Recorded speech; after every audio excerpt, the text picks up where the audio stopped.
Então, o vídeo de hoje a gente vai tratar do sistema de coordenadas polares, para representar o movimento de uma partícula numa trajetória curvilínea dentro de um plano, né? Essa partícula ela está representada por esse ponto vermelho aqui no sistema, né? E aí ela está andando nessa trajetória que é essa linha pontilhada aqui. E aí a gente está vendo que ela está se movimentando no plano. E a gente consegue definir essa partícula no sistema IJ, que é o sistema de coordenadas retangular, ou usando esse novo sistema aqui definido por os versores ER e Eθ, que a gente fala que é na direção R e na direção θ, né? Esses dois versores eles são ortogonais, né? Essa é uma definição do sistema de coordenadas polares. Você precisa de dois vetores ou versores ortogonais. Então, a primeira coisa que a gente vê aqui é que para definir a posição da partícula, a posição S, em um determinado instante do tempo, a gente precisa usar aquele R e ele está apontando na direção ER somente, né? Então, essa aqui é como você define essa posição. E esse R aqui, ele tem esse ângulo θ, que a gente vai usar daqui a pouco, né? Então, o conceito aqui para a gente calcular a velocidade, o que a gente tem que fazer? A gente tem que derivar o vetor posição no tempo. Então, nesse caso aqui, como é um produto, o que vai aparecer? Vai aparecer R.ER mais RER, certo? Essa é a derivada de um produto. Então, o que a gente está vendo aqui é que a gente vai precisar calcular qual que é a derivada desse versor ER aqui no tempo. E não está ainda definido, mas a gente também vai precisar da derivada do Eθ, porque quando a gente for calcular a aceleração. Então é isso que eu vou fazer primeiro. Nós vamos aprender primeiro a calcular qual que é a derivada do ER no tempo e qual que é a derivada do Eθ, porque a gente vai precisar dessas definições para calcular a aceleração. Então, vamos colocar aqui mais um eixo, só para a gente ver como a gente calcula isso. Então, se eu quisesse nesse sistema de coordenadas aqui definir o ER e o Eθ, olha, veja que eu só peguei esse versor ER e Eθ e trouxe aqui para a origem, né? Então, como que eu posso escrever ER e Eθ, né? Quem que é o ER? O versor ER. Bom, ele tem uma componente aqui nessa direção aqui, né? Embora o que a gente vai escrever aqui? Que ele é cosseno de θ na direção I, certo? É esse pedaço dele aqui. Mas aqui ele tem um pedaço também, que é o seno de θ na direção J, certo? I e J. E quem que é o... eu não estou usando, vamos usar esse símbolo mais comum, IJ. Quem que é o Eθ, né? O Eθ. O Eθ, o ângulo θ também está aqui, né? O ângulo θ também está aqui. Então, nessa direção x aqui, é o cosseno. Então, ele tem aqui menos cosseno, aqui é menos seno de θ na direção I, porque aqui é o seno, né? E na direção J ele é mais cosseno de θ. Certo? Então, se o θ fosse 0, isso aqui ia dar 1 aqui, né? Se o θ fosse 0, ia dar 1 aqui, 0 aqui, 0 aqui e 1 aqui. Mas não pode para qualquer ângulo que a gente vai calcular agora. Agora, vamos voltar aqui, ó. Lembra-se que o vetor, a partícula está andando na trajetória. Então, esse θ, tanto θ como R, ele é uma função no tempo. Olha, se a gente desenhar esse versor aqui em outro instante de tempo, a gente teria outro R e aqui teria outro θ. Então, tanto R como θ são funções no tempo, certo? Por isso que aqui a gente calculou R ponto e aqui R θ e R ponto. Então, vamos lá. Vamos calcular a derivada no tempo desses versores. O ER ponto, então, ele vai ser o quê? A derivada do cosseno é menos seno. Então, é menos seno de θ vezes a derivada no tempo do argumento do cosseno lá, que vai ser θ ponto, na direção I. O I é um versor constante, né? Não está mudando no tempo. E aqui a derivada do seno é cosseno de θ vezes o argumento, né? A derivada do argumento. Então, aqui aparece essa função aqui. Então, o que a gente já consegue identificar aqui, ó? O R ponto. O ER ponto nada mais é do que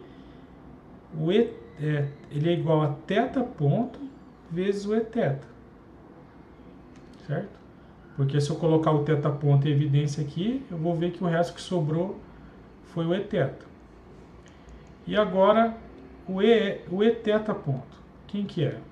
Bom, aqui tem o menos seno, vai ficar menos cosseno de θ vezes θ ponto na direção I, mais, ou melhor, menos, que a derivada do cosseno é menos seno de θ ponto na direção J. Então, o que a gente vai ter aqui? Vai ter que o Eθ ele vai ser menos o θ ponto na direção ER. Bom, aí essas duas definições aqui eu preciso guardá-las porque eu vou usar agora para calcular as expressões de velocidade e aceleração. Então, a gente estava escrevendo que o nosso vetor posição, S, ele era definido, vamos puxar aqui, ó, como R na direção ER. Ele só tem uma componente, né? Ele não tem componente na direção Eθ. Então, é R na direção ER. A velocidade, que a gente já tinha definido, é o R ponto na direção ER mais R ponto. Mas quem que é R ponto? R ponto, está definido aqui em cima, é θ ponto na direção Eθ. Então, nós temos que o nosso vetor velocidade, para esse sistema aqui, ele vai ser escrito como R mais R θ ponto Eθ. Então, essa é a definição do vetor velocidade no sistema de coordenadas polares. Bom, daqui para frente a gente calcula a aceleração. A aceleração é a derivada desse vetor velocidade, então é o dv dt.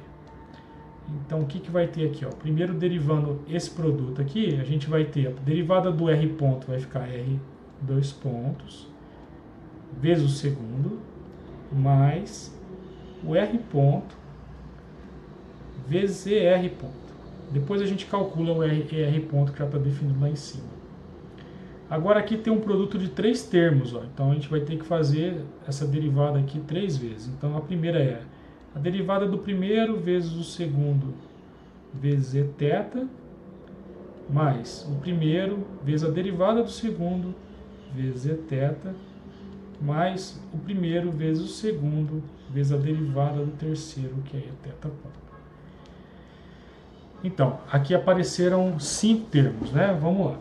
Então, a gente tem que substituir aqui quem é ER ponto, né? Primeiro. Então, aqui aparece ER ponto. Quem que é ER ponto? É esse termo aqui, θ ponto Eθ. Então, aqui aparece θ ponto Eθ. Tudo bem. Aí, aqui a gente anda, mais uma vez, aparece R ponto, θ ponto Eθ. Olha, note que esses dois aqui já são iguais, né? A gente vai conseguir eliminar aqui, somá-los. Aqui aparece Rθ dois pontos Eθ, e aqui por final, eu já vou pôr o sinal negativo, porque a derivada do Eθ ponto vai ser menos θ ponto ao quadrado, porque aqui tem um θ, e aqui ó, tem um θ também, θ ponto também. E aqui aparece ER. Então, o nosso vetor aceleração, ele fica escrito como? Eu vou juntar os versores aqui, ó, vai aparecer R dois pontos, é esse termo aqui, e esse daqui, menos R θ ponto ao quadrado na direção ER, mais, aqui vamos somar esses dois aqui, ó, são 2, né? E esse daqui, então aparece Rθ dois pontos, mais 2r ponto, θ ponto, na direção de θ. Então, esse aqui é o vetor aceleração no sistema de coordenadas polares. Bom, desses dois aqui, a gente ainda define, né, a gente pode escrever esse sistema dessa forma: V igual a um VR, que seria a velocidade na direção R. Quem que é o VR? É o R ponto, que está ali. Certo? Esse aqui é um vetor. Mais um Vθ. Quem que é o Vθ? Desculpa, aqui é ER ainda. É o R θ ponto na direção de θ. Certo?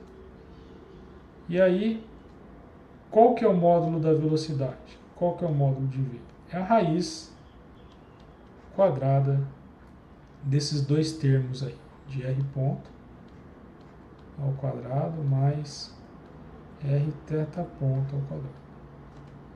É assim que a gente calcula a magnitude da velocidade. Do mesmo jeito, na aceleração, esse termo aqui, ele é o AR.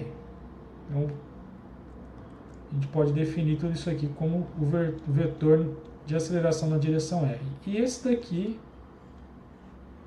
é o vetor Aθ, certo? Como que calcula a magnitude da aceleração? É a raiz quadrada também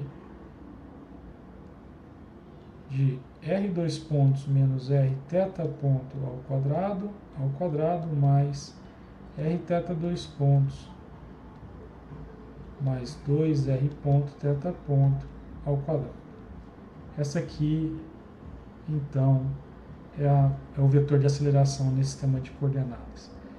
No próximo vídeo a gente vai discutir algumas simplificações, por exemplo, como que a gente chega desse sistema e chega no sistema de coordenadas normal tangencial, que é uma simplificação do sistema de coordenadas polares. Até a próxima.